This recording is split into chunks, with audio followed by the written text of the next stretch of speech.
Hi guys, here we go.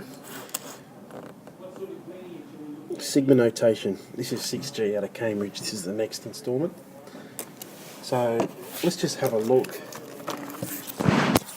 at the following pattern. Let's say we had a pretty common pattern that we know. Let's say we were summing all the square numbers, 1, 4, 9, so on, all the way up to 10 squared gives 100. So sum of the first 10 square numbers, okay? Now we could write these out and sum them up, but we can shorten this by using what's called sigma notation. Now sigma is Greek letter S, I think, and it stands for sum. So the way I could write this is, we could write sigma from the very first term, that is the nth term of 1, to the 10th term of n squared. Okay, so I'll just explain what that means again. What we're saying is we're finding the sum of all the terms squared, but we're finding the sum of the terms from n equals 1 to n equals 10. So what it means is this: we start here and we finish here, and we use that pattern. I'll say that again.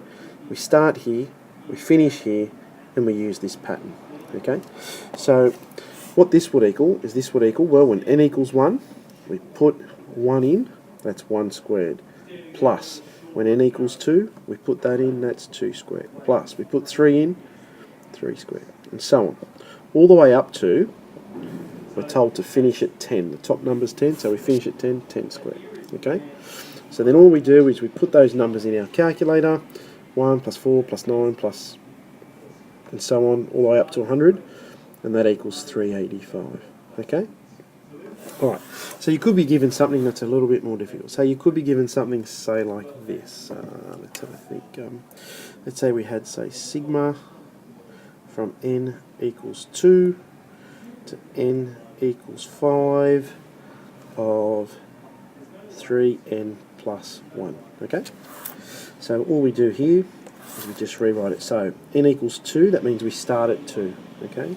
Just say that again. N equals 2 means 2 is the first number we put in to the sum, to the progression, and n equals 5 is the last number. So here we go. Let's write it up. So when n equals 2, we get 3 times 2 plus 1 plus. When n equals 3, we get 3 times 3 plus 1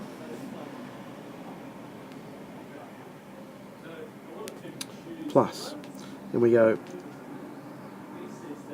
3 times 4 plus 1 plus 3 times 5 plus 1. Now it's a bit messy, but I hope that makes sense. You could probably do it a little bit quicker, just like this. When n equals 2, 3 times 2 is 6, plus 1 is 7, plus 3 times 3 is 9, plus 1 is 10, plus 3 times 4 is 12, plus 1 is 13, plus 3 times 5 is 15, plus 1 is 16, okay? So the sum of these is 17, I think it's 46, okay? So just quickly again, using sigma notation, it's pretty straightforward. The bottom number just tells you where to start, the top number tells you where to finish, okay? And the thing or the expression next to the sigma just tells you what you're putting the n's into. Okay? Okay, something that's often asked is to do the reverse process. That is, given a pattern, to actually rewrite the pattern using sigma notation. So what I'm going to do is I'm going to do 6G. I'm going to do question 2A. Okay, the pattern that's given is 1 cubed plus 2 cubed plus 3 cubed plus dot dot dot plus 40 cubed. And we're asked to rewrite this in sigma notation.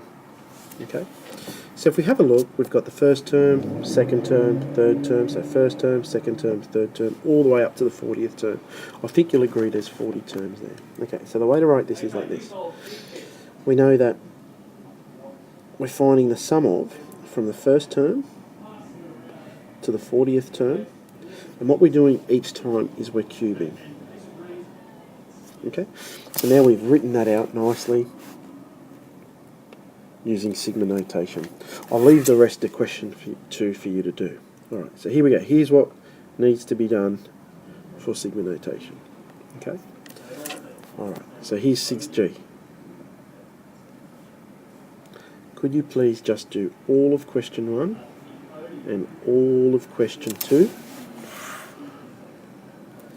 And just remember, if you're thinking of buying a Toyota 86 or a Subaru BRZ, it may not really be the car for you.